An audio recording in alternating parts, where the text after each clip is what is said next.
Hey guys, hope everybody's doing okay. What I want to do real quick is show you how to classify chemical reactions if you are having some trouble or if you missed class and we went over this. So you should see a page like this in your packet somewhere where we're going to look at types of chemical reactions and classify them. And at the very end of your packet, there should be a big flow chart for how to do this. So I'm going to try to reference that while I do the practice problems you see on the screen right here. So here's one of the pages where we'll go through these, and then the next page is where you have some more practice, and the answer key is posted in the answer key folder. So if you look at the flow chart at the end of your packet, it tells you that you want to look at how many reactants you have in your chemical reaction. There's only one reaction type where we have one reactant and one reactant only. So we've already had a lesson on the different types of reactions and the main patterns that they follow. And if you look at that flow chart, again, the one that starts with just one reactant is going to be a decomposition reaction. So what we're going to put for a decomp reaction is the letter D. Okay, it should be an eraser. There we go. Okay, so let's take a look at it. If you look at what you guys have here, try to find one reactant and one reactant only and categorize that as a decomp. So I look at number one, I see NaCl, and there's nothing else there. So I know NaCl is one reactant only, so that is a decomp reaction. Okay. What's another one that's a decomp reaction on here? Well, number two has a couple things, three has a couple things, and number four only has one reactant. So that's going to be decomp. And let's see if there are any more. 5, 6, 7, 8, 9, 10, 11, 12, not going to be decomp. Okay. So we're done with our decomp reactions for what we have right here. All right, so let's put this back here. Decomp. Next one we look at, if you look at that flow chart, it says if you have two or more reactants.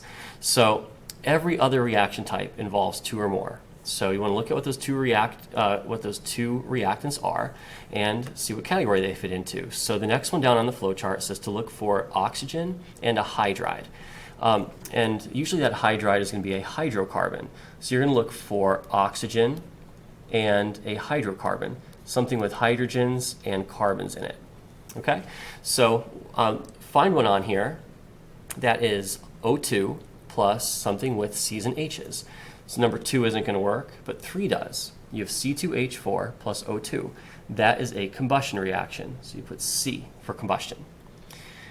Find another one with C's and H's plus O2, and it looks like number 6 will fall into that category.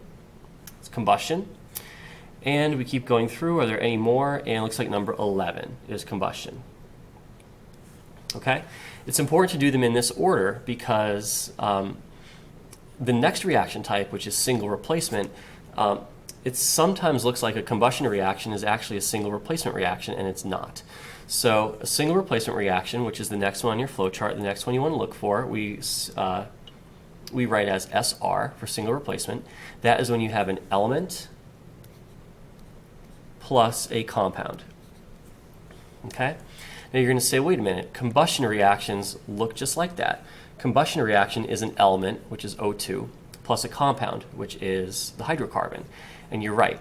That's why combustion reactions are a more specific type of single replacement, if you want to think of it that way. And they don't really work. If you look at the products of combustion, they don't really work like a single replacement does. Okay? But the reactants kind of look that way, so it could be a little confusing. So that's why we do decomposition reactions first, because they're easy. Then find combustion, which is O2 plus a hydrocarbon. And then you go to single replacement. So you look at number 2 on your paper, and number 2 on the screen here has Na plus Cl2.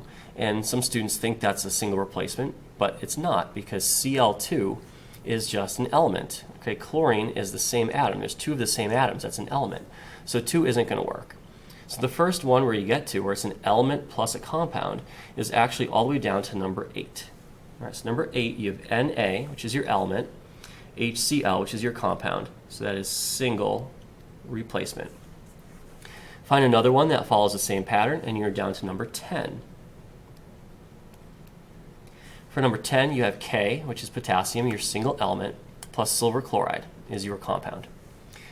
Okay, we're almost done. Next on your flow chart is a compound plus a compound. And it has to be 2 ionic substances, which means ionic substances start with a metal. So you have a compound that's a metal plus a nonmetal plus another compound that's a metal plus a nonmetal. There we go. So you look for some of those on here. So number 2 isn't going to work. 5 isn't going to work.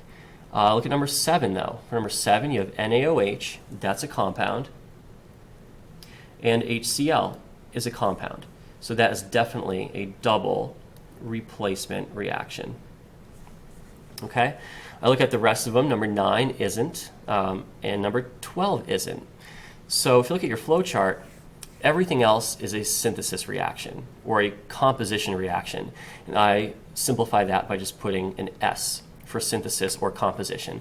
I try to stay away from calling it a composition or a combination reaction because students want to put a C for the symbol, and we're using C for combustion. So I like to use S for synthesis. All means the same thing. So number 2 is a synthesis reaction. 5 is a synthesis reaction. 9, synthesis, and 12, synthesis. Okay? Synthesis reactions, as we're going to learn, or if we may have learned already, is you have a bunch of different types of synthesis reactions. So it's a little bit harder to look at something and say, oh yeah, that's a synthesis reaction. So the best thing to do is to categorize all the other ones first. And then synthesis is everything that's left over. Okay?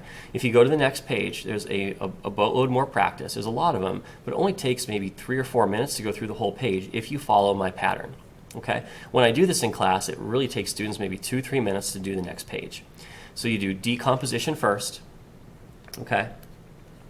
Then you look for combustion reactions, which is your hydrocarbon and O2. Then you look for single replacement, which is your element plus a compound.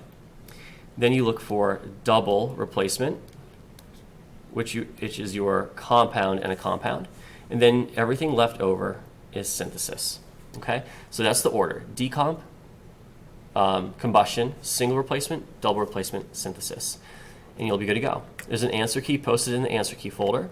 And if you go through and check them, if you have any questions, let me know. But if not, then we're good to go here. This is what we did in part of class today. All right, guys? Thanks.